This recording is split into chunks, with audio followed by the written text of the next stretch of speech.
Acidity చాలా ఎక్కువ వచ్చేస్తుందండో మీకు అందరికి.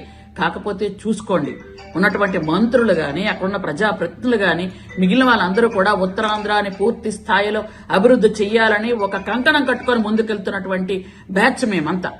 ఉత్తరాంధ్రాని డెవలప్ చేయాలి అని.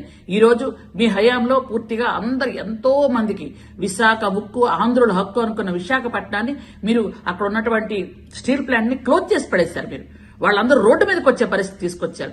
ఈ రోజు మోడీ గారి సహాయంతో ఈ రోజు మనం చక్కగా స్టీల్ ప్లాంట్ ఈ రోజు పనిచేస్తుంది అంటే, లాభాల బాటలోకి వెళ్తుంది అంటే ఎవరి వల్ల? మా చంద్రబాబు నాయుడు గారి వల్ల కాదా? ఈ రోజు మీరు మళ్ళీ మాట్లాడుతున్నారే సిగ్గు లేకుండా. ఎలా మాట్లాడుతున్నారు? ఏ విధంగా మాట్లాడుతున్నారు? మీకు ఏవైనా రాజకీయం చెయ్యాలి అనుకుంటే మీ ఇంట్లో రాజకీయం చేసుకోండి, మీ పార్టీలో రాజకీయం చేసుకోండి.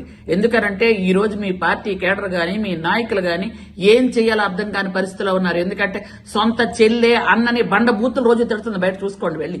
ఆవిడ ఎలా తిడుతుందో, ఏం మాట్లాడుతుందో, ఏం చెప్తుందో, ఇంట్లో విషయాలు ఏం బయట పెడుతున్నా ముందు అవి ఇంట్లో పరిస్థితి చక్కబెట్టుకొని బయటకు రండి అయ్యా.